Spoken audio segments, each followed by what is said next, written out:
ẹ̀yin ènìyàn wa nàìjíríà kì í ṣe orílẹ̀-èdè.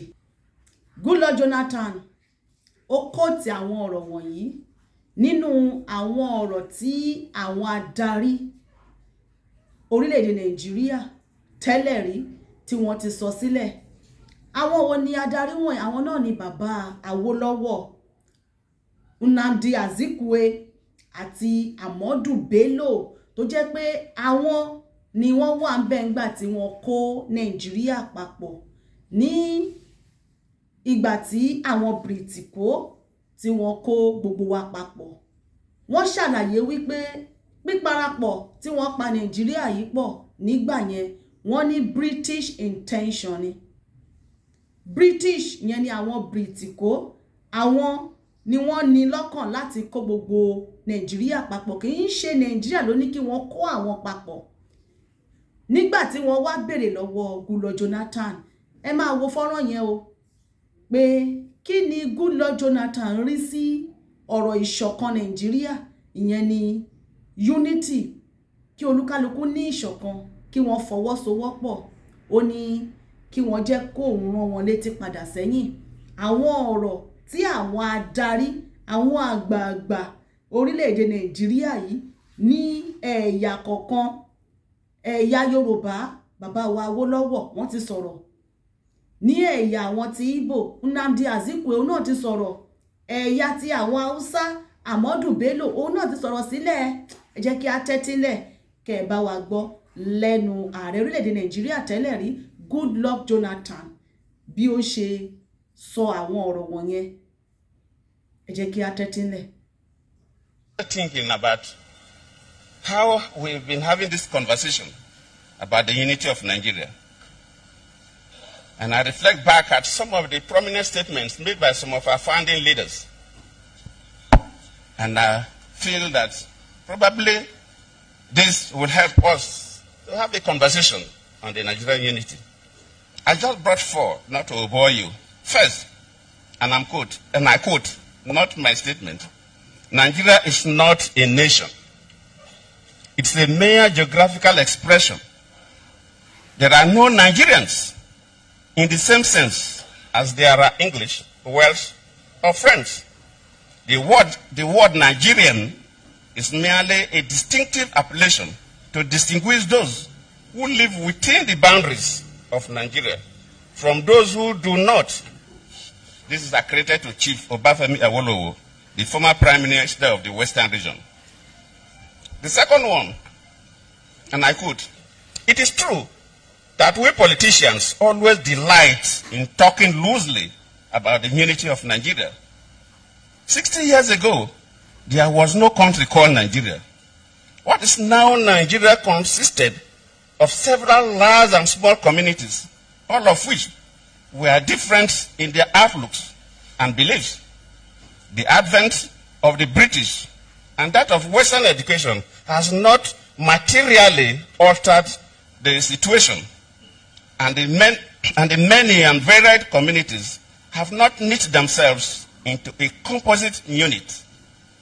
This is accredited to Sir Ahmadu Bello, former Premier of Northern Region. The third, and I quote, since 1914, the British government has been trying to make Nigeria into one country.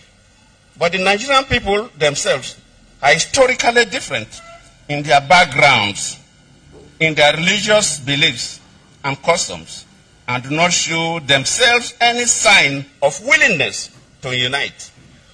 The Nigerian unity is only a British intention for the country. This is. Ẹ̀yin ènìyàn wa, ṣé ẹ ti bá wa gbọ́ gbogbo àwọn ìbéèrè tí wọ́n béèrè níbi ìpéjọpọ̀ yìí nígbà kan sẹ́yìn lọ́wọ́ Goodluck Jonathan? Ẹ ti gbọ́ ìdáhùn tó fún wọn. Ó ní òun quote àwọn ọ̀rọ̀ tí àwọn adarí tí wọ́n ti ṣètò orílẹ̀-èdè nàìjíríà sẹ́yìn, àwọn ọ̀rọ̀ tí wọ́n sọ. Ẹ wá jẹ́ kí a wo àwọn ọ̀rọ̀ wọ̀nyẹn. Ìjẹ́ kì í ṣe àwọn ọ̀rọ̀ wọ̀nyí ló yẹ kí àwọn adarí kí wọ́n jókòó, kí wọ́n ṣe àtúnṣe, kí wọ́n ronú sí lára àwọn ọ̀rọ̀ tí wọ́n ti sọ sẹ́yìn. Nnamdi Azikiwe ó sọ, ó ní a kì í ṣe ẹ̀yà kan, wípé àwọn British, àwọn Bìrìtìkó àwọn ló kó wa papọ̀, wípé tó bá wá sọ wípé kí ìṣọ̀kan wà ká gbọ́ra wáyé, ó ní a kì í ṣe nǹkan kan, a ò sọ èdè kan, a ò lo àṣà kan, ìṣe wa ò bára wọn mu, olúkálukú pẹ̀lú àṣà titi ẹ̀ ni. Amadu Bello òun sọ wípé Nàìjíríà tó bá sọ wípé kí a ṣe unity, kí wọ́n ṣe ìṣọ̀kan, ó ní intention àwọn Britiko ni nígbà yẹn sẹ́yìn tí wọ́n wá tí wọ́n kó gbogbo Nigerians papọ̀. Ó ní torí wípé àwọn Britiko àwọn ni wọ́n ní láti jẹ́ kí ìṣọ̀kan kó wà nínú Nàìjíríà, kì í ṣe Nàìjíríà fúnra rẹ̀, kì í ṣe ará ìlú ló sọ wípé kí wọ́n kó àwọn papọ̀, intention àwọn Britiko ni.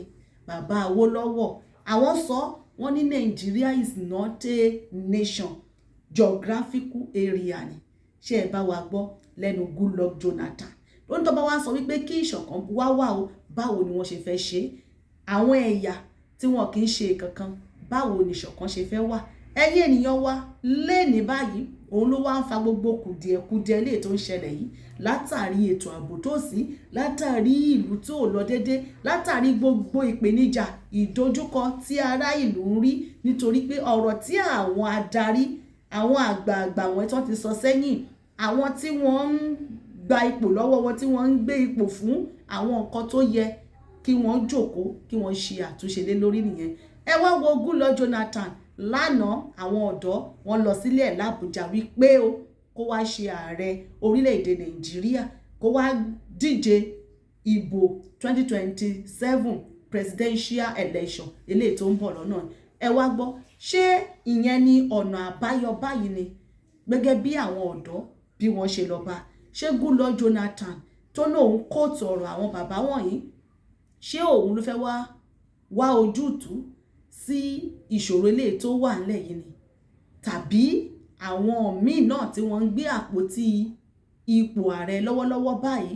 Nítorí Goodluck Jonathan ti mọ ìṣòro inú ìlú yìí, torí òun náà ń kóòtù ẹ̀, ó ti kóòtù àwọn ọ̀rọ̀ tí àwọn bàbá wọ̀nyí ti sọ sẹ́yìn wípé merely geographical area ni, a kì í ṣe ẹ̀yà kan, intention àwọn Britiko ni wípé Britiko àwọn ni wọ́n dá gbogbo ilé yìí sílẹ̀. Ẹ̀yin ènìyàn wa, kí ló ń tẹ́ bá wa rí sọ sí àwọn ọ̀rọ̀ tó wà nílẹ̀ yìí? Ẹ jẹ́ ká rí èròǹgbà yín ní abẹ́ fọ́nrán yìí lórí ọ̀rọ̀ tí Goodluck Jonathan tó kóòtù lára àwọn ọ̀rọ̀ tí àwọn àgbààgbà tí wọ́n ti darí ìlú ìsẹ́yìn tí wọ́n ti sọ sílẹ̀. Jẹ́ ká rí èròǹgbà yín ní orí ìkànnì wa níbí, Àṣàkẹ́ TV Show.